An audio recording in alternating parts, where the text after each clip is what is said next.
नमस्कार दोस्तों, स्वागत है आपका स्टडी फॉर सिविल सर्विसेज में। वीडियो को पूरा देखिए। कोई भी आपका फीडबैक है, कोई सजेशन है, तुरंत वीडियो में कमेंट करके जरूर बताइए। अच्छा लगे तो वीडियो लाइक जरूर कर लीजिए और ऐसे वीडियो लगातार फ्री में पाने के लिए चैनल को तुरंत सब्सक्राइब कर लीजिए और बेल आइकन को जरूर टैप कर लीजिए ताकि आगे भी सारे वीडियो आपको मिलते रहे। यूट्यूब में फॉलो करते हैं तो प्लीज ये वाला फ्री टेलीग्राम चैनल जरूर ज्वाइन कर लीजिएगा। सारे नोटिफिकेशन, सारे अपडेट यहीं पे आते हैं, ध्यान रखिएगा। स्टडी फॉर सिविल सर्विसेज का कोई भी पेड ग्रुप अगर आपको ज्वाइन करना है तो सिर्फ 856480969065308608971523864455 यही नंबर है हमारे, सिर्फ जहां पे कॉल या व्हाट्सएप कर सकते हैं। इंस्टाग्राम पे हमारा पेज जरूर फॉलो कर लीजिएगा, स्टडी फॉर सिविल .सर्विसेज है। ट्विटर पे हमको जरूर फॉलो कर लीजिएगा, @स्टडी फॉर सिविल्स है। नमस्कार दोस्तों, एक बार फिर से आपका बहुत बहुत स्वागत है स्टडी फॉर सिविल सर्विसेज में। और मैं एसके त्रिपाठी आज आप सभी के साथ जो हमारी daily current affairs news analysis की सीरीज है उसको यहाँ पर कंटिन्यू करूंगा, कवर करूंगा। और जैसा कि आप लोग देख पा रहे हैं स्क्रीन में कि ये जो आर्टिकल्स हैं गवर्नमेंट की जितनी भी लीडिंग वेबसाइट्स हैं और जो लीडिंग न्यूज़पेपर्स हैं आपके वहां से कलेक्ट किए जाते हैं, फिर आप लोगों को यहाँ पर उपलब्ध कराए जाते हैं जो आप लोगों के लिए स्पेशली फॉर यूपीएससी, सीएससी और उसके साथ ही जो स्टेट पीसीएस के एग्जामिनेशंस होते हैं उनके लिए प्रीलिम्स और मेंस दोनों ही पर्सपेक्टिव में बहुत ही ज्यादा लाभदायी सिद्ध होगी। तो आप लोग इस सीरीज को सतत रूप से देखें और ये विश्वास रखें कि अगर कोई टॉपिक छूटता है तो उसको कवर किया जाता है। इस साल के पेपर से भी आप देख लीजिए और लगातार सीरीज को देख लीजिए, क्या सारी चीजें आपकी रेंज में नहीं थी जो आपकी रिक्वायरमेंट थी। 100 में 100 किसी को नहीं करना होता। जो मैं टॉपिक बताता हूं उसको आपको स्टैटिक से लिख करके रिवाइज करना। अब आप लोग सपोर्ट बनाए रखेंगे, ज्यादा से ज्यादा शेयर लाइक करेंगे, जो हमको भी मोटिवेशन देता है और हमको भी सस्टेन करने के लिए आपके इस मोटिवेशन की आवश्यकता पड़ती है। तो अगर आप लोग वहां पर आगे आके कमेंट करेंगे, बोलेंगे, तो मैं आपको स्टैटिक टॉपिक्स में भी जो है कंसेप्चुअल क्लैरिटी दूंगा। मेरी बहुत सी सीरीज पड़ी हुई है ना, यहाँ पर चैनल में स्टडी फॉर सिविल सर्विसेज में, चाहे पॉलिटी पापा वीडियो हो, ये इकोनॉमी हो, शंकर आइस, तो काफी आप लोगों के साथ के कारण काफी अनुभव है मुझे ऑफलाइन क्लासेस का भी। तो आप लोग थोड़ा सा एक्टिवली इन्वॉल्व होइए, है ना, फिर देखिए मजा आएगा, है ना। हर चीज को हम अच्छे से कॉम्प्रिहेंसिव मैनर में डिस्कस करेंगे, ठीक है। बहुत जगह भटकने से अच्छा है कि एक जगह हम पूरी तरीके से कॉन्सेंट्रेट होकर चले और दुनियादारी से निकल के हम यहाँ पर कॉन्सेंट्रेट करें, ठीक है। तो और इस वीडियो में अगर आपने 10,000 लाइक्स का टारगेट कंप्लीट किया, एक भी दिन आप लोगों ने नहीं किया, तो इसकी जो पीडीएफ है फ्री ऑफ कॉस्ट प्रोवाइड कराई जाएगी, ठीक है। उसके लिए आप हमारा टेलीग्राम का चैनल जरूर ज्वाइन कर लें, साथ ही हमारा इंस्टा का जो पेज है उसको भी ज्वाइन कर लें। आइए देखेंगे हम किन टॉपिक्स को देखने जा रहे हैं। सबसे पहला बिल्कुल बेसिक टॉपिक है, क्या? GS paper 2 polity and constitution, rule of law. Word बहुत छोटा सा है ना, कि रूल ऑफ लॉ, विधि का शासन। अब क्या ये हम फंडामेंटल राइट्स में नहीं पढ़ते हैं, जहां पर आपका समानता का अधिकार, राइट टू इक्वालिटी जो है, जो आपका समानता का अधिकार स्टार्ट होता है ना। आर्टिकल 12 में स्टेट की डेफिनेशन, 13 में क्या है कि भैया मूल अधिकारों से जो असंगत विधियां होंगी, अगर वो फंडामेंटल राइट्स के किसी पार्ट को वायलेट कर रही होगी तो उतने पार्ट को उसको हटा देंगे, या तो फिर क्या करेंगे, अगर पूरे का पूरे जो उस क्लॉज में अगर समस्या है जो फंडामेंटल राइट से कॉन्ट्राडिक्टरी है तो उस पूरे लॉ को खत्म किया जा सकेगा। तो मूल अधिकारों से असंगत अल्पीकरण की विधियां इससे संदर्भित है। 12 में स्टेट की डेफिनेशन है। ऐसे ही जहां से डीपीएसपी स्टार्ट होता है वहां पर सबसे पहले स्टेट की डेफिनेशन है ना। जहां पर राज्यों वगैरह की शुरुआत होती है संसद का, तो वहां पर भी स्टेट की डेफिनेशन है। तो ये हमारे लिए इंपॉर्टेंट हो जाता है। अब रूल ऑफ लॉ कहां से आया, तो आर्टिकल 14 की बात करते बोलते समानता का अधिकार। तो पहली ही बात रखा गया कि विधि के समक्ष समता और विधि का समान संरक्षण, मतलब राइट टू इक्वालिटी के अंदर जो पहला है कि क्या, इक्वल प्रोटेक्शन ऑफ लॉ, ठीक है ना, विधि का समान संरक्षण, है ना। और क्या कि विधि के समक्ष समता, कि विधि के समक्ष सब समान है, क्या उसी को लेके नहीं है ये रूल ऑफ लॉ की बात कर रहे हैं, क्या वही नहीं है? कंसेप्चुअल क्लैरिटी हो तो जो करंट अफेयर्स में आया इसी को पसंद करता है यूपीएससी के। ऐसे ही क्वेश्चन है, आपको 2 स्टेटमेंट बना के दे देगा और कंसेप्चुअल क्लैरिटी नहीं तो हम वहां पर फंस जाएंगे। आप समझिएगा कि ये इसका जनरल जो प्रिंसिपल है, विधि के समक्ष समता, मतलब विधि के समान, विधि के समक्ष सब समान है। सब का मतलब जो नागरिक है वो समान है। ये बात आई क्यों? क्योंकि जब पहले शासन होता था राजाओं का होता था, तो वहां पर कार्यपालिका भी वही होती थी, न्यायपालिका भी वही होता था और विधायिका भी वही होता था। मतलब तीनों काम वही कर रहा है, कानून वही बना रहा है, ठीक है ना, कानून को लागू भी वही कर रहा है और न्याय भी वही दे रहा है। तो वहां पर वो बायस्ड होता था। वहां पर क्या था, कॉन्सेंट्रेशन ऑफ पावर, मतलब शक्तियों का संकेंद्रण था। तो बात आती है जब 16वीं शताब्दी 17वीं शताब्दी का दौर आता है, लिबरलिज्म आती है, तो बोलते हैं भैया कि अब कानून का शासन स्थापित करिए, शक्तियों का पृथक्करण करिए, है, पंथ निरपेक्षता की बात आती, बोले धर्म का जो हस्तक्षेप है आपके कानून में उसको खत्म करिए, आप रैशनल ग्राउंड में एक लॉ बनाइए और उस लॉ से सबको गवर्न करिए, उस लॉ के सामने सब समान है। ये कंसेप्ट आना चालू हुआ। तो विधि के शासन की 3 मुख्य अवधारणाएं हैं, कंसेप्ट है। पहला ये कि किसी भी व्यक्ति को जो विधि लॉ होगी उसी के अनुसार सजा दिया जाएगा। दूसरा ये कि कोई भी व्यक्ति उस रूल से, कानून से ऊपर नहीं, जैसे हमारे यहाँ कॉन्स्टिट्यूशन। अब तीसरा ये कि यहां पर जो समाज है वो कैसा होता है, समाज आप देखेंगे तो एक हायरार्की में होता है, सोपानीकृत होता है, श्रेणीबद्ध होता है ना। तब सामंतवादी समाज था, तो उसको लोकतांत्रिक बनाने के लिए यह किया गया कि भैया विधि के समक्ष समानता को हम स्वीकार करेंगे। तो इसको हम डिटेल में देखेंगे, काफी सारी चीजें यही मैंने आपको डिक्टेट कर दी है, इसी बेसिस पे लेके चलेंगे, कभी नहीं फंसेंगे। विधि के समक्ष समानता का संदर्भ आ गया आपको समझ में, ठीक है। और ये आपके कहां से लिया गया, ब्रिटिश संविधान से लिया गया है ना। और इसका जो आप एसेंस देखेंगे तो जो डाइसी है, एवी डाइसी जिसको डाइसी बोलते हैं ना, उनके थॉट्स में ये आपका ऑलरेडी एम्बेडेड था, ठीक है। विधियों का समान संरक्षण का मतलब यही है कि चाहे कोई भी व्यक्ति हो, उन सबको एक ही तरीके से विधि का प्रोटेक्शन दिया जाएगा। अगर उनके साथ कोई शोषण हो रहा है, उनके खिलाफ कोई अपराध हो रहा है, या उनके साथ कोई विभेद हो रहा है ना, तो उसमें ये सब चीजें। अब उसका एक्सेप्शन है, जैसे आपका थर्ड जेंडर, ट्रांसजेंडर को जो है अवसर की समानता का संदर्भ दिया गया, तीसरे लिंग का दर्जा दिया गया, ये सब देखेंगे हम लोग, बहुत इंपॉर्टेंट टॉपिक है। दूसरा ये Ukrainian war and the global food crisis, लगातार रिसेशन में है पूरा वर्ल्ड। अभी 40 ईयर्स के हाई पे CPI इंडेक्स बैठा हुआ है यूएस का, अगर आप देखेंगे कंज्यूमर प्राइस इंडेक्स बोलते हैं, तो ये बहुत ही ज्यादा रेड अलर्ट है, बहुत ही ज्यादा खतरनाक है। लगातार मार्केट में जो है गिरावट देखी जा रही, क्रूड ऑयल की प्राइसेस में हाइक देखा जा रहा है, फूड प्राइसेस में हाइक देखा जा रहा है। तो इन्फ्लेशन पीक पे है, अनएम्प्लॉयमेंट पीक पे है, तो पूरे विश्व के समक्ष एक चुनौती के रूप में अभी पूरी अर्थव्यवस्था को, वैश्विक अर्थव्यवस्था को सुदृढ़ करने की आवश्यकता उसी से रिलेटेड है। लगातार डिमांड और सप्लाई का जो चेन है वो डिसबैलेंस हुआ, इसलिए क्या ऐसा हो रहा है ये देखेंगे। लगातार इसको कवर किया और अपने आप में ये टॉपिक इंपॉर्टेंट हो गया आपके लिए, मेंस के लिए भी, इस बार के लिए भी, नेक्स्ट ईयर के लिए भी। और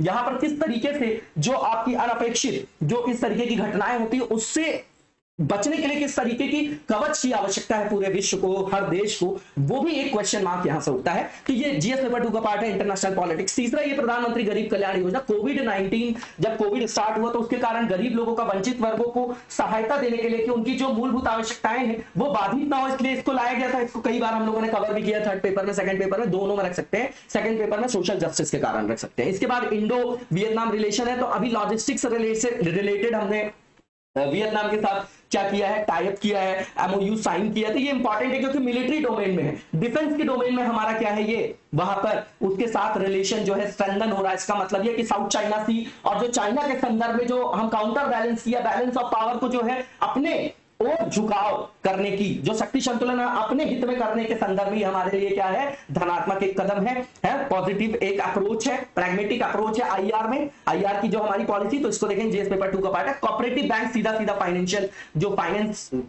जो इंक्लूजन है, जो वित्तीय समावेशन उससे संदर्भित है, क्योंकि जो अनबैंक्ड एरिया था जहां पर बैंकिंग सुविधाएं उपलब्ध नहीं थी, वहां पर इनको स्थापित करके ग्रामीण लोगों को भी साख उपलब्ध कराना, उनको जो है सेविंग का एक एटीट्यूड डेवलप करना, उनको जो है देश की इकोनॉमी एक्टिविटीज में इंडल्ज करना, ये सब इसका क्या था इसका एम था। इसके थ्रू अभी अर्बन जो कोऑपरेटिव बैंक होते हैं, दोनों तरीके के होते हैं, रूरल और अर्बन। तो अर्बन ने क्या किया है, अर्बन कोऑपरेटिव बैंक के लिए कि भैया वहां पर आवासीय जो हाउसिंग लोन वगैरह है उसकी लिमिट को बढ़ा दिए, तो उससे मल्टीप्लायर इंपैक्ट देखा जाएगा। यही यहाँ पर टॉपिक है। यहाँ हमारे मंत्री जी ने इस कदम का स्वागत किया। इसको देखेंगे हम लोग, ये बैंकिंग से रिलेटेड है, फाइनेंस जो आपका संदर्भ है, आपका वित्तीय समावेशन है ना, फाइनेंशियल इंक्लूजन, तो उसको देखेंगे हम लोग, थर्ड पेपर का पार्ट है।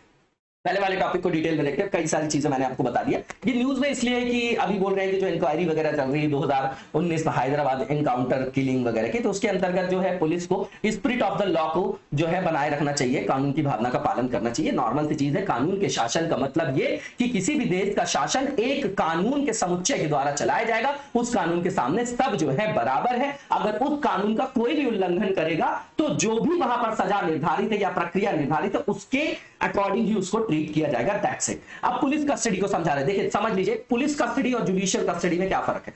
सीधी बात है, पुलिस कस्टडी मतलब पुलिस स्टेशन में रहना, किसी भी अगर सस्पेक्ट को पकड़ के ले गए हैं, है ना। और उसके अलावा जो जुडिशियल कस्टडी होती है तो वहां पर जुडिशियल जो मजिस्ट्रेट होता है वो ऑर्डर सुनाता है, उसके बाद उसको जुडिशियल कस्टडी में रखा जाता है, जेल में भेजा जाता है। ठीक। अब हिरासत में अगर पुलिस वाला किसी को ले जाता है, कोई भी पुलिस ऑफिसर अगर उनको किसी भी सस्पेक्ट को ले जाते हैं संदिग्ध को हिरासत के लिए, तो वहां पर ये प्रक्रिया हमारे यहाँ की 24 घंटे तक जो है उसको रख के डिटेन करके उससे पूछताछ की जा सकती है। लेकिन 24 घंटे के भीतर मतलब उनको जो है जो भी नियर बाय उनके जो नियरेस्ट जो भी जुडिशियल ऑफिसर होंगे, जुडिशरी के जो भी उपयुक्त न्यायाधीश होंगे, उनके समक्ष उनको पेश करना होता है। लेकिन इसमें एक गेम यह है कि इसमें यात्रा का समय शामिल नहीं है, तो आप समझ सकते हैं कि उसका भी मिसयूज किया जाता है। अब आर्टिकल 22 के अंतर्गत ये लिखा गया कि भैया 24 घंटे के अंदर पुलिस वालों को पुलिस थाने से न्यायालय तक पहुंचने के लिए आवश्यक यात्रा के समय को शामिल नहीं किया। बताया गया कि 24 घंटे के अंदर वहां उनको ले जाना है। ठीक, अब पुलिस कस्टडी और जुडिशियल कस्टडी दोनों में मैंने फर्क आपको बता दिया है ना। अब इसके बाद ये समझिएगा कि जो पुलिस कस्टडी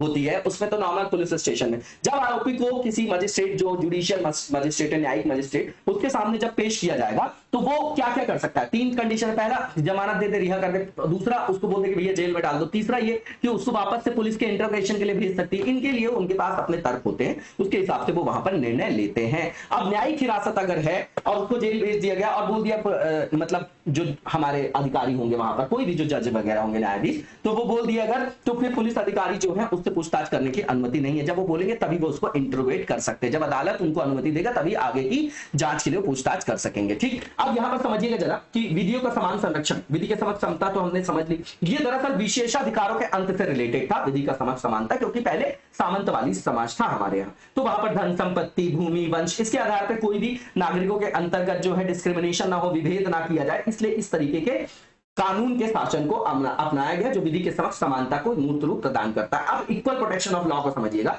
कि भारत एक विषमता मूलक समाज है, कई तरीके की विषमताएं हैं। ठीक है, अब इसके लिए एक तरीके की विधि बनाना तो जो है वो तार्किक नहीं है, बनाई भी नहीं जा सकती। तो ये एक सकारात्मक विचार है कि मतलब जो समान है उनके साथ समान व्यवहार किया जाएगा और जो असमान लोग हैं उनके साथ असमान व्यवहार किया जाएगा। इसको ऐसे समझिएगा एग्जांपल से कि जैसे महिला है, बच्चा है ना, तो उनके लिए अलग से कानून बनाए जाते हैं, उनको कुछ इंसेंटिव दिया जाता है, कहीं जो है उनको कुछ जैसे आरक्षण दे दिया जाता है महिलाओं को। क्यों दिया जा रहा है? ताकि वो भी बराबरी में आ सके, है ना। ठीक है, उसके अलावा थर्ड जेंडर की भी बात है। अब यहाँ पर तार्किक विभेद की भी बात की गई है हमारे संविधान में, है ना, कि न्यायालय का ये मानना है यहाँ पर कि जो भी डिस्क्रिमिनेशन या वर्गीकरण किया जाए वो न्याय के सामान्य सिद्धांतों पर बेस्ड हो। अब विधि के समक्ष समानता के कुछ अपवाद भी है, जैसे आप आर्टिकल 361 देखेंगे तो वहां पर लिखा है कि जो राष्ट्रपति और राज्यपाल है उनको विधि के समक्ष जो भी समानता है उससे उनको क्या दिया जाएगा? रिलीफ दिया जाएगा, छूट दिया जाएगा। अब ये समझिएगा ये नागरिक नहीं है, ये संवैधानिक पद है, इसलिए इस तरीके के अपवाद को रखा गया। दूसरी चीज ये रखा गया है कि दोनों के खिलाफ जो है कार्यकाल जब उनका हो तो उनके खिलाफ कोई दांडिक और आपराधिक कार्यवाही नहीं होगी, आरंभ नहीं होगी, ना ही बनी रहेगी। लेकिन वैयक्तिक कार्य, अगर राष्ट्रपति राज्यपाल के कोई वैयक्तिक कार्य है और उसमें कॉन्ट्राडिक्शन है तो वहां पर उनके खिलाफ सिविल कार्यवाही आरंभ की जा सकती है। उसके लिए भी 2 महीने पूर्व जो है नोटिस देना आवश्यक होता है। उसमें जो भी व्यक्ति वहां कंप्लेन कर रहा है उसका नाम, पता, है ना, सब कुछ जो है उसको लिख के भेजना होता है। ठीक, अब समझिएगा बात को कि जो यहां पर बताया जा रहा है कि भैया आर्टिकल 20 है, आर्टिकल 21 है, यहां पर सब इशू वही है कि जो भी आरोपी है उसके संवैधानिक और कानूनी अधिकार क्या है वो बताए जा रहे हैं यहां पर। तो समझिएगा कोई भी व्यक्ति जो अपराधी, सबसे पहले व्यक्ति है तो व्यक्ति होने के नाते उसको right to life with dignity जो आपका है, ठीक है ना, मतलब संविधान में जो जीवन और स्वतंत्रता की जो सुरक्षा को अत्यधिक महत्व दिया गया है ना, राइट टू लाइफ जो है विद लिबर्टी है, विद डिग्निटी है, बहुत कॉम्प्रिहेंसिव है उसका पूरा का पूरा कॉन्सेप्ट। आप देखेंगे कि 1978 का जो Manika Gandhi versus union of India case है, वहां से हमारी न्यायपालिका का जो दृष्टिकोण है वो बिल्कुल चेंज होता है। ठीक है, और वहां से लिबर्टी की बात चालू होती है जो आज की डेट में हमारे राइट टू प्राइवेसी तक पहुंच गई है। ठीक है, तो ये एक फंडामेंटल राइट है, तो उसके अंतर्गत उसको जीवन और उसके जीवन जीने की स्वतंत्रता का अधिकार को सुरक्षित किया गया, प्रोटेक्शन दिया गया। उसके अलावा दूसरा जो लिखा गया कि भैया इस आर्टिकल 21 को कोई भी स्टेट, राज्य मतलब देश, कभी उसको तब तक जो है खत्म नहीं कर सकता किसी भी कीमत में, जब तक जो है किसी कानून पर स्थापित प्रक्रिया द्वारा ये ना सिद्ध कर दिया गया हो कि ये अनुचित है। समझिएगा बात को, बिल्कुल आराम से, इसमें बिल्कुल परेशान होने की जरूरत नहीं है। ये बात समझिए कि जैसे कोई भी व्यक्ति है तो उसके अधिकार को वहां पर कैसे सुरक्षित किया जा सकता है। दैहिक स्वतंत्रता के संरक्षण का प्रावधान तो है ही है इसमें, है ना, प्राण या दैहिक स्वतंत्रता, लेकिन वहां पर यह लिखा गया है कि इसको भी निरस्त किया जा सकता है, जैसे आतंकवादी गतिविधियां, तो वहां पर बोला कि केवल विधि द्वारा स्थापित प्रक्रिया के द्वारा ही उसको इस अधिकार से वंचित किया जाएगा। कहने का मतलब ये कि यहां पर उसको अधिकार दिया गया, इन कुछ जो पॉइंट्स हैं, अगर देश की अखंडता, संप्रभुता, सुरक्षा, देश के खिलाफ जो है देश की सुरक्षा पर कोई ऋणात्मक प्रभाव, तब उसको जो है वहां पर नजरअंदाज किया भी जा सकता है, बहुत एक्सेप्शनल केसेस में। ठीक है ना। इसके बाद आर्टिकल 20 जो है उसमें क्या लिखा गया, तो डबल जियोपार्डी की बात है, रेट्रोस्पेक्टिव लॉज जो होते हैं उससे संरक्षण की बात है, दांडिक विधि, मतलब जो भूतलक्षी जो पहले बनाए गए दांडिक विधि है उनसे संरक्षण। कहने का मतलब ये कि जैसे मान लीजिए कि कोई कानून है, आज बनाया गया, आज से उसमें जो है उल्लंघन हो रहा है। जैसे आप वोडाफोन वाला केस ले लीजिए, उसमें इंडिया इसलिए हार गया कि बोले भूत लक्षी प्रभाव तो नहीं होगा भैया, पहले से क्यों कर रहे हो, आज से करो इसको। तो भूत लक्षी प्रभाव से जो भी कानून होंगे, जो विधि होगी, दांडिक विधि, उससे संरक्षण की बात की गई। दूसरी चीज इसमें यह भी बताया गया है कि दोहरे दंड से संरक्षण, मतलब किसी ने एक मर्डर किया तो भी उसको जो सजा होगी वही होगी, चाहे 10 करे तो भी वही सजा है। और उसके बाद वहां पर जो है हीनियस क्राइम देख के जो बहुत खतरनाक क्राइम है, उसमें उनको मृत्यु दंड भी दिया जाता है। दोहरे दंड से मतलब ये है कि किसी भी व्यक्ति को एक बार अगर उसने मर्डर किया तो 2 बार दंड नहीं दिया जाएगा। ठीक। दूसरी चीज ये है कि जिस समय जिस व्यक्ति ने कोई अपराध किया उसके लिए जो भी दांडिक प्रावधान है उसको चेंज नहीं किया जाएगा। समझ रहे, यही सब चीजें यहाँ पर आपको फंडामेंटल राइट्स यहाँ पर एक बार क्या करना है, रिवाइज करना है। ठीक है, अब यहाँ पर समझिए 21 देख लिया, 20 देख लिया हमने। ठीक है, अब यहाँ पर यही बताया जा रहा है, डबल जीओपार्डी है, वोडाफोन के केस से याद रखिएगा, 20 इंपॉर्टेंट है। इसके अलावा जो हमारा criminal code of criminal procedure है, उसका जो सेक्शन 161 सब क्लॉज 2 है, उसमें यह बताया जाता है कि जो राइट अगेंस्ट सेल्फ इंक्रिमिनेशन है, वहां पर एक चीज और भी है। 21 जब आप पढ़ते हैं, 22 पढ़ते हैं, उसमें एक चीज और आती है कि 20 का जो सब क्लॉज 3 है, आर्टिकल 20 का जो सब क्लॉज 3 है आपका, ठीक है ना, 18 से 22 के बीच में क्या है, राइट टू फ्रीडम, उसी के अंतर्गत ये जो आर्टिकल 20 सब क्लॉज 3 है, उसमें अपने विरुद्ध गवाही देने से भी संरक्षण के, कि किसी को पुलिस ने पकड़ लिया और उसके ऊपर दबाव डाले, बोले तुम खुद गवाह बन जाओ अपने खिलाफ, तो उसके लिए भी उनको क्या दिया गया, वहां पर संरक्षण दिया गया है। ठीक है ना।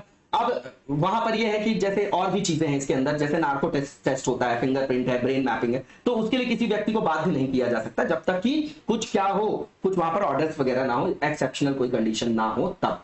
ठीक है ना। इसके संदर्भ में आप गोपालन वाद पढ़ेंगे, है ना, सारी चीजों को देखेंगे। इसको बहुत अच्छे से मैंने बताया भी है, पॉलिटी पापा वीडियो में बहुत अच्छे से डिक्टेट किया है। फिर भी लगातार हम इसको डिस्कस करते रहते हैं। इस पे बेस्ड एक क्वेश्चन भी लिख सकते हैं आप कि मानिका गांधी वाला जो केस है 1978 का, वहां से हमारे न्यायपालिका के दृष्टिकोण में किस तरीके का जो है परिवर्तन आया, है ना, वो आप बता सकते हैं। इससे एक पूरा का पूरा जुडिशरी वाले पार्ट आपके लिए रेडी हो जाएगा। उसके बाद जो आर्टिकल 22 है, उसमें ये बताया गया है कि इसमें प्रोटेक्शन जो है दिया गया है अरेस्ट और डिटेंशन से कुछ केसेस में, है ना, उसके भी जो है आपके क्या है, एक्सेप्शन भी है। जैसे गिरफ्तारी है और निरोध है, किसी को डिटेन किया गया है या उसको गिरफ्तार किया गया तो उससे संरक्षण के अधिकार है। तो उसमें ये बताया गया है कि किसी भी व्यक्ति को अगर हिरासत में लिया जा रहा है तो बिना बताए, बिना कारण बताए उसको हिरासत में नहीं लेंगे, ना ही वह उसको जेल वेल में रखेंगे। फिर उसको अपनी पसंद से वकील करने का अधिकार होगा। 24 घंटे के अंदर वो अपने नजदीकी मजिस्ट्रेट के पास उसको प्रस्तुत किया जाएगा, ये सब अधिकार। ठीक है, 24 घंटे से ज्यादा नहीं रखा जा सकता उसको, उसमें यात्रा का समय शामिल नहीं, वो अपन ने डिस्कस किया।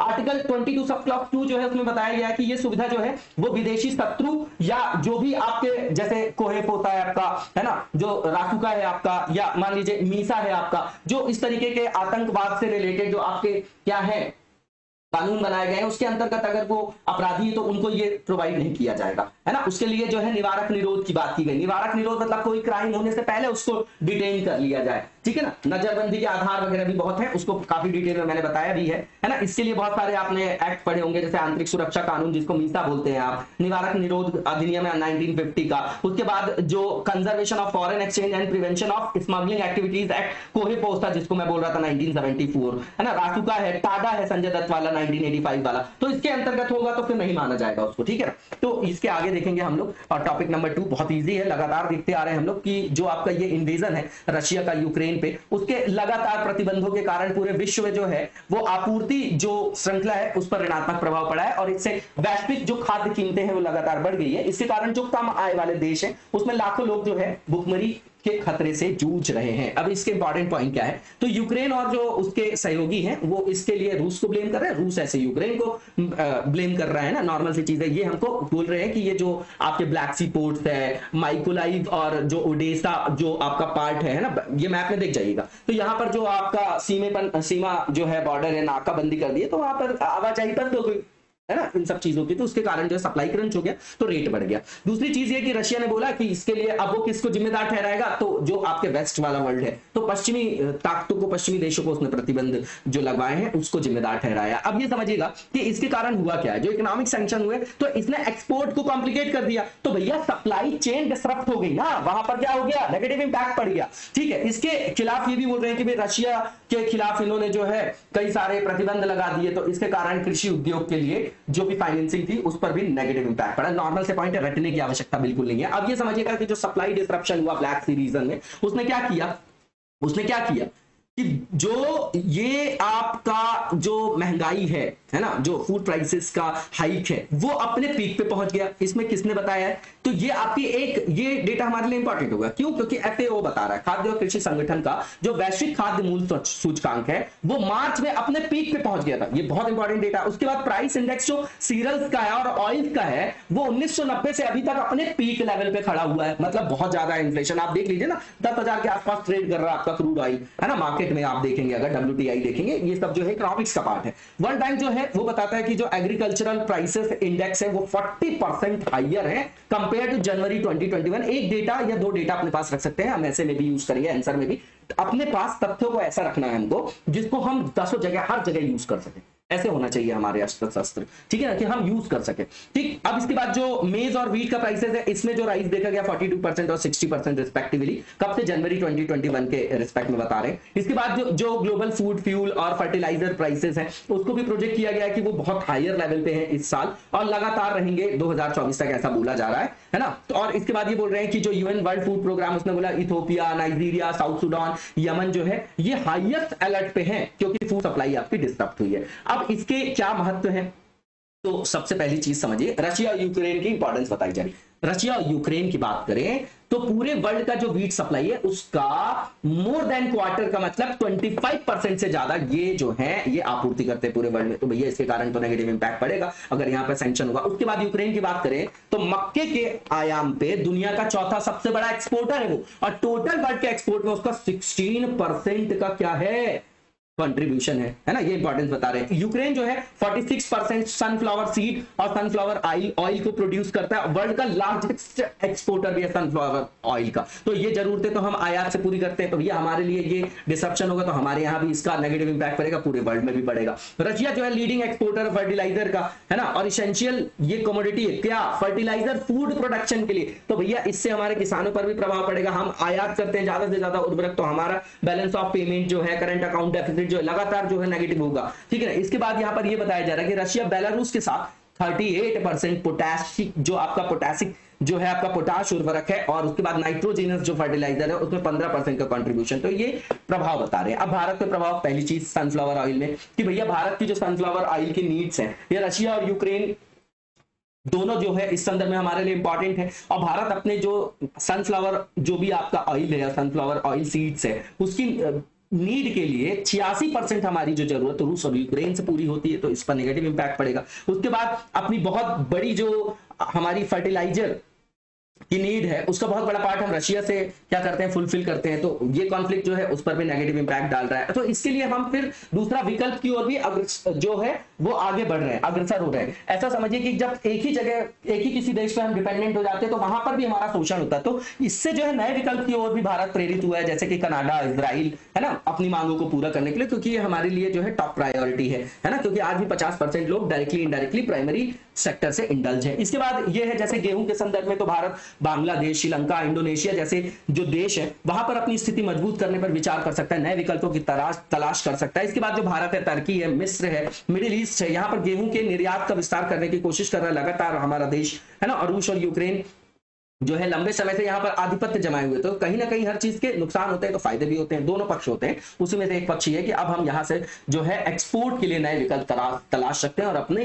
देश की आय को बढ़ा सकते हैं। इसके बाद जो नेक्स्ट टॉपिक है प्रधानमंत्री गरीब कल्याण योजना, बहुत सिंपल सा है। इसको लाया इसलिए गया था वल्नरेबल ग्रुप जो पुअर में भी पुअरेस्ट है, जो उनकी लाइफ जो है वो डिग्निटी के साथ जो है चलती रहे, जीवन जीने के अधिकार को सुरक्षित कर सके, सुनिश्चित कर सके, इसलिए इसको लाया गया था। ठीक है, अब इसके बाद देखिए यहाँ पर क्या लिखा गया है। ये जो पैकेज है, ये जो कानून है आपका, उसके बारे में बताया जा रहा है। ठीक है, जो आपकी योजना उसके बारे में बताया जा रहा है। तो ये जो स्कीम है ये कॉम्प्रिहेंसिव रिलीफ पैकेज था 1.70 लाख करोड़ का। पुअर जो पीपल्स हैं, जो वंचित वर्ग के लोग हैं, जो गरीबों में गरीब हैं, अंत्योदय हैं, उनको जो है कोविड-19 के खिलाफ जो है उनकी जो अनिवार्य आवश्यकता है उनकी पूर्ति के लिए, जैसे खाने के लिए, है ना, तो खाने वाने के लिए, जिंदा रहने के लिए। ठीक है, तो जो बैटल हमारी चल रही थी कोविड-19 में, उसमें उनकी बैटल और भी ज्यादा टफ थी, जो बेचारे विकास के सबसे पिछड़े पायदान पे खड़े हुए वंचित है, तो उनके लिए लॉन्च किया गया मिनिस्ट्री ऑफ फाइनेंस के अंतर्गत। तो मार्च 2020 में अनाउंस किया गया कि भैया जो पुअरेस्ट है ना, पुअर में भी जो आपके पुअरेस्ट है उनको फूड और मनी की जो आवश्यक सुविधाएं हैं वो पूर्ति की जाए, उनकी एसेंशियल नीड्स को फुलफिल किया जाए, एसेंशियल सप्लाईज को एंश्योर किया जाए ताकि वो उनको अवेल कर सके, इसलिए इसको लाया गया।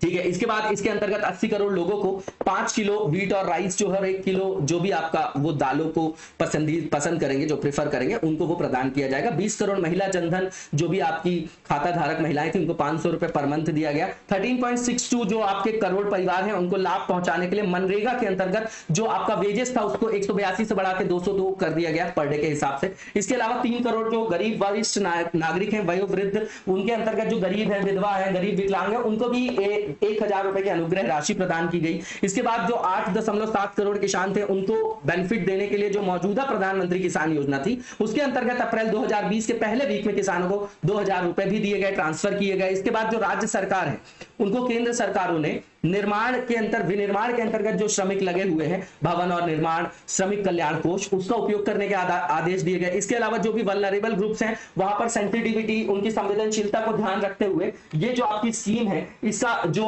टेन्योर था इसको सितंबर 2022 तक के लिए प्रधानमंत्री जी ने बढ़ा दिया है। इसके बाद जो नेक्स्ट टॉपिक है हमारा इंडिया वियतनाम रिलेशन से रिलेटेड है। बिल्कुल सिंपल सी बात है, यहाँ पर MOU साइन हुआ है म्यूचुअल लॉजिस्टिक सपोर्ट के लिए। हमारे पोत होंगे, हमारे जो हमारे सैन्य व्यवस्था के अंतर्गत जो भी हमारे वाहन वगैरह होंगे तो अब वहां से फ्यूल ले सकते हैं, वहां पर जो है खाने पीने की चीज ले सकते हैं, रसद ले सकते हैं, उसी के लिए ये सब चीजें जो है यहाँ पर एग्रीमेंट किया जाता है। नॉर्मल सी चीज है। अब समझिएगा कि ये होता क्या है, ये इंपॉर्टेंट शो करता है ना, कि हम जो है मिलिट्री के लेवल पे जो अगर किसी देश के साथ टाई कर रहे हैं तो कोई भी MOU साइन कर रहे हैं तो मतलब हम उनसे अपर लेवल की अपनी डिप्लोमेसी को सशक्त कर रहे हैं, है ना, वहां पर जो हमारे संबंध है सशक्त हो रहे हैं क्योंकि मिलिट्री के डोमेन पे हो रहे हैं, है ना, ये इंपॉर्टेंट है। अब समझिएगा कि यहाँ पर बैलेंस ऑफ पावर का जो आपका इक्वेशन बनेगा तो इंडिया वियतनाम अगर आएगा तो कहीं ना कहीं वो चाइना के संदर्भ में हमारे लिए एक अगला कदम है क्योंकि इस क्षेत्र में हमारी पैठ जो है मजबूत होगी, ठीक है ना, उसी से रिलेटेड है। तो दोनों जो डिफेंस मिनिस्टर है दोनों देशों के वो 2030 की ओर भारत वियतनाम रक्षा साझेदारी पर इन्होंने जो है संयुक्त विजन जो स्टेटमेंट है उनमें साइन किया है और जो हमारा रिलेशन है उनसे उसको और भी कॉम्प्रिहेंसिव बनाया है, ठीक। और लॉजिस्टिक जो म्यूचुअल लॉजिस्टिक सपोर्ट है इसमें जो MOU है ये पहला ऐसा मेजर एग्रीमेंट है ना वियतनाम के साथ, वियतनाम ने जो किसी देश के साथ हस्ताक्षर किए, जिस पर वियतनाम ने किसी देश के साथ साइन किया है, तो ये पहला है भारत, ये इंपॉर्टेंट हो गया। अब भारतीय जो युद्धपोत होंगे, वॉरशिप्स होंगे, मिलिट्री प्लेन्स होंगे तो वहां पर फ्यूल वगैरह ले सकेंगे, है ना, जो भी इंपॉर्टेंट सप्लाईज है उनको वहां से एक्सेस कर पाएंगे, इसके लिए इंपॉर्टेंट है। इसके बाद जो साउथ चाइना सी है वहां पर इसका डिस्प्यूट है वियतनाम का और चाइना का, तो वहां से टेरिटोरियल डेमार्केशन को लेकर सीमांकन को लेकर तो वहां से भारत की पहुंच वहां सुनिश्चित होगी, कहीं ना कहीं उसके बैलेंस ऑफ पावर पे जो है हमारे वो क्या करेगा, पॉजिटिव इंपैक्ट डालेगा, है ना। तो चाइनीज इवेंट के लिए और भी ज्यादा हम क्लोजर होते जाएंगे, जैसे वो हमारे डोकलाम ओकलाम भूटान हर जगह से घुसा रहता है चाइना, ठीक है, तो ये हमारे लिए इंपॉर्टेंट है। अब ये समझिएगा कि इंडिया वियतनाम रिलेशन के कुछ इंपॉर्टेंट पॉइंट बता रहे हैं यहाँ पर। तो अगर कोविड-19 का कंटेक्स्ट देखें तो यहाँ पर ट्रैवल लिमिटेशंस वगैरह बहुत ज्यादा थे, तो दोनों देशों के जो प्रधानमंत्री पहली बार वर्चुअल समिट में मिलते हैं 31 दिसंबर 2020 को। वर्चुअल समिट के थ्रू दोनों जो है एक दूसरे से इंटरेक्शन करते हैं। अब यहां पर जो है हिस्टोरिक जॉइंट विजन जो है वो किसके लिए रखा गया है, तो पीस, प्रॉस्पेरिटी और पीपल टू पीपल कनेक्टिविटी के लिए भी रखा गया है ना, ताकि बायलैटरल रिलेशंस को और भी ज्यादा स्ट्रेंथन किया जा सके। इसके बाद जो फाइनेंशियल ईयर 2020-21 में अगर हम ट्रेड की बात करें, बायलैटरल ट्रेड की बात करें इंडिया वियतनाम की, तो 11.12 बिलियन डॉलर्स का हो गया, बहुत इंपॉर्टेंट है। और 2020-21 में वियतनाम भारत का 15 सबसे बड़ा जो व्यापारिक भागीदार बन गया। इसके बाद जो मेकांग गंगा सहयोग ढांचा है उसके अंतर्गत भारत जो है सामुदायिक बुनियादी ढांचे के विकास के लिए कई सारी परियोजनाओं को त्वरित प्रभाव से वहां पर इंप्लीमेंट कर रहा है, क्रियान्वित भी कर रहा है, कहां पर, वियतनाम में। इसके बाद कल्चरल टाई की बात करें या कल्चरल एक्सचेंज की बात करें, ये बहुत इंपॉर्टेंट होता है दो देशों के बीच द्विपक्षीय संबंधों को सशक्त करने के लिए, तो उसी से संदर्भित ये आपका एक इनिशिएटिव था कि Swami Vivekananda Indian cultural centre को एस्टैब्लिश किया गया हनोई में 2016 में, ताकि जो कल्चरल एक्सचेंज है उसको किया जा सके, पीपल टू पीपल कनेक्टिविटी को बढ़ाया जा सके। 2019 में ASEAN India year of tourism को भी जो है सेलिब्रेट किया गया था, ये भी इंपॉर्टेंट है, आसियान भारत पर्यटन वर्ष के रूप में मनाया गया था 2019 को। इसके बाद जो वियतनाम है भारतीय तकनीकी और आर्थिक सहयोग कार्यक्रम के अंतर्गत वहां पर प्रशिक्षण कार्यक्रम जो चलाए चलाए जा रहे हैं उसका सबसे बड़ा रेसिपेंट भी है। ठीक है ना, इंपॉर्टेंट है, ये चीजें रख सकते हैं आपके पास। इसके बाद लास्ट टॉपिक आज का कोऑपरेटिव बैंक, काफी पुराना है, बिल्कुल स्टैटिक पार्ट है, फाइनेंशियल इंक्लूजन से जोड़ के देखिए, बताइएगा जरा ये फाइनेंशियल इंक्लूजन के लिए कोई कमेटी बनी थी क्या, उसकी रिकमेंडेशंस क्या थी, कमेंट बॉक्स में कमेंट करके जरूर बताइएगा। यहां पर ये बताया जा रहा है कि जो हमारे यूनियन मिनिस्टर अमित शाह जी हैं, केंद्रीय गृह और सहकारिता मंत्री, तो उन्होंने बोला है कि भैया जो क्रेडिट का फ्लो बढ़ाने के लिए जो हमारे सहकारी बैंकों ने नया इनिशिएटिव लिया है और इसमें आरबीआई ने उनको अनुमति दे दी है, तो इस कदम का उन्होंने बोला है कि ये कदम बहुत ही ज्यादा उल्लेखनीय है, उसका स्वागत किया है उन्होंने, है ना, बहुत ज्यादा महत्वपूर्ण है, उसका जो है आपको यहाँ पर स्वागत किया है। तो ये हमारे लिए इंपॉर्टेंट है कि न्यूज क्या, अब कोऑपरेटिव बैंक क्या है, तो सीधी बात है फाइनेंशियल एंटिटी है, इसको कोऑपरेटिव बेसिस पे जो है वो एस्टैब्लिश किया गया जो उनके मेंबर्स को बिलोंग करती है। कहने का मतलब ये कि ये सहकारी आधार पर स्थापित और सदस्यों उन्हीं सहकारी आधार पर जो सदस्य हैं उनसे संदर्भित वित्तीय संस्था है। ये फाइनेंशियल इंक्लूजन को इंश्योर करने के लिए बनाई गई है, जो अनबैंक्ड एरिया थे वहां पर बैंकिंग सर्विसेज को प्रोवाइड करने के लिए। सहकारी बैंक के जो ग्राहक होते हैं वो उसके मालिक की तरह होते हैं, ओनर्स भी होते हैं उसके, ठीक है ना। ये रजिस्टर्ड होता है स्टेट कोऑपरेटिव सोसाइटी एक्ट के अंतर्गत। अब इसको रेगुलेट किया जाता है आरबीआई एक्ट 1949 और बैंकिंग लॉ एक्ट 1955, है ना, उसके अंतर्गत। तो इसके अंतर्गत डुअल रेगुलेशन की भी प्रॉब्लम थी, ठीक है ना। ये जो है यहां पर समझिएगा कि इसमें जो भी प्रॉफिट होता है उसमें जो प्रॉफिट डिस्ट्रीब्यूट किया जाता है कोऑपरेटिव मेंबर्स को लीगल और स्टैट्यूटरी लिमिटेशंस के साथ। इसको जो है आरबीआई ने 1966 में भारतीय रिजर्व बैंक की निगरानी में भी इसको लाया गया। इसके कारण डुअल रेगुलेशन की समस्या यहां पर उत्पन्न हुई। ये इतना इंपॉर्टेंट नहीं है, फिर भी याद रखिएगा। इसके बाद ये जो है नियमित बैंकिंग और वित्तीय सेवाओं की विस्तृत श्रृंखला को प्रदान करते हैं, लेकिन कुछ पॉइंट्स ऐसे होते हैं जिससे वो अन्य बैंकों से भिन्न होते हैं, क्योंकि इनका जो मेन उद्देश्य केवल प्रॉफिट नहीं है ना, पीएसएल वगैरह आप लोग सुनते होंगे, सब इसी से रिलेटेड है। तो एक तरीके से कल्याण की भी अवधारणा इसमें जो है वो प्रोमिनेंट है। इसके बाद जो ये विशेष रूप से देश का जो रूरल एरिया है वहां पर बचत और निवेश की आदतों को बढ़ावा देने के उद्देश्य से अस्तित्व में आए थे। इसकी संरचना देखेंगे तो ये क्लासिफाइड है दो कैटेगरी में, अर्बन और रूरल दोनों में, ठीक है ना। रूरल कोऑपरेटिव क्रेडिट इंस्टीट्यूशन जो है ये शॉर्ट टर्म या लॉन्ग टर्म हो सकता है अपने नेचर में। अल्पकालिक जो सहकारी ऋण संस्थाएं हैं उनको आगे राज्य सहकारी बैंक, जिला केंद्रीय सहकारी बैंक और जो प्राइमरी एग्रीकल्चर जो आपकी क्या है क्रेडिट सोसाइटीज, उनमें जो है सब डिवाइड भी किया गया उनको, ठीक है। इसके बाद जो दीर्घकालिक संस्थाएं या तो राज्य सहकारी कृषि और ग्रामीण विकास बैंक या प्राथमिक सहकारी कृषि और ग्रामीण विकास बैंक के रूप में स्थापित है। शहरी जो सहकारी बैंक होते हैं या तो वो शेड्यूल्ड होते हैं या नॉन शेड्यूल्ड होते हैं। आरबीआई एक्ट के अंतर्गत शेड्यूल लाया जाता है। बताइए जरा अनुसूचित बैंक और जो गैर अनुसूचित बैंक है उसमें क्या फर्क होता है। बेनिफिट्स क्या है, सबसे पहला फाइनेंशियल इंक्लूजन है। अनबैंक्ड रूरल एरियाज में बैंकिंग सर्विसेज की एक्सेस को क्या करना, इंश्योर करना है इसके अंतर्गत, ठीक है। इसके बाद जो है यहां पर जनता को सस्ता ऋण प्रदान करना है ताकि वो देश की अर्थव्यवस्था जो आर्थिक क्रियाएं हैं, जो क्रियाकलाप है उसमें अपनी भूमिका का निर्वहन कर सके, है ना। तो इससे अल्टीमेटली देश की इकोनॉमी पर भी पॉजिटिव इंपैक्ट पड़ता है। इसके बाद जो आपके फार्मर्स वगैरह हैं उनके जो भी इनपुट्स हैं जैसे बीज है, उर्वरक है, आधुनिक उपकरण, तो उनको खरीदने के लिए ये जो है क्या करते हैं, क्रेडिट फैसिलिटी देते हैं जिससे वो बेहतर उत्पादन कर सके, ठीक है, और बेहतर मूल्य प्राप्त कर सके अपनी आय का, ठीक है। इसके बाद तो और जो मनी लेंडर्स हैं उनके चंगुल से बच सके। इसके बाद जो लिमिटेशन है अभी अर्बन कोऑपरेटिव बैंक की इंडिविजुअल हाउसिंग लोन की, उसको डबल कर दिया गया, ये इंपॉर्टेंट पॉइंट है। इसके बाद जो रूरल कोऑपरेटिव बैंक है उनको भी अलाउ कर दिया गया है कि वो commercial real estate residential housing sector को जो है लोन वगैरह दे सकते हैं, क्रेडिट दे सकते हैं। इससे जो स्कोप बढ़ेगा रूरल कोऑपरेटिव बैंक्स का भी, है ना, वो कॉम्पिटिटिव भी होंगी सेम लेवल प्लेइंग फील्ड में, है ना, और अफोर्डेबल हाउस भी मिलेगा पीपल के लिए। तो दोनों तरफ से जो है सरकार के लिए भी, देश के लिए भी, लोगों के लिए भी विन विन सिचुएशन है ये आपकी, ठीक है। इसके बाद जो अर्बन कोऑपरेटिव बैंक्स हैं वो अलाउ करती हैं, है ना, डोर स्टेप बैंकिंग फैसिलिटी को। तो जो मॉडर्न प्राइवेट बैंक है या जो मॉडर्न डेवलप्ड बैंक्स है, स्थापित बैंक है, प्रोमिनेंट बैंक है, उनकी तरह ये भी जो है सेम लेवल प्लेइंग फील्ड पे जो है कंपीट कर सकेंगे। तो हेल्दी कंपटीशन को यहाँ पे कैटलाइज किया जाएगा जिससे देश की अर्थव्यवस्था पर धनात्मक प्रभाव पड़ेगा, ठीक है। इसके बाद यहाँ पर क्रेडिट फ्लो इंक्रीज होगा हाउसिंग सेक्टर में ज्यादा क्रेडिट देने से। तो ये अल्टीमेटली जो है देश की इकोनॉमिक एक्टिविटीज में पॉजिटिव इंपैक्ट डालेगा, एम्प्लॉयमेंट जनरेशन लाएगा, कैपिटल फॉर्मेशन लाएगा क्योंकि बिल्डिंग वगैरह बनेगी, इंफ्रास्ट्रक्चर बनेगा उससे, और इसका मल्टीप्लायर इफेक्ट जो है पूरी इकोनॉमी में देखेगा। कोई बिल्डिंग बनेगा तो उससे कोई इनपुट भी आ रहा है, वहां पर लोगों को रोजगार भी मिल रहा है, देश में जो है वो कैपिटल फॉर्मेशन भी हो रहा है, फिक्स कैपिटल बोलते हैं जिसको, है ना। तो इस तरीके से जो है बहुआयामी आधार पर इसमें फायदा होगा देश को, लोगों को भी और देश को भी। इसके बाद जो नेक्स्ट फेज है हमारा वो एमसीक्यू से रिलेटेड है। पहला एमसीक्यू जो है वो एनोको वॉक्स से रिलेटेड है। स्टेटमेंट यहाँ पे बताना है कि कौन सा ट्रू है। पहला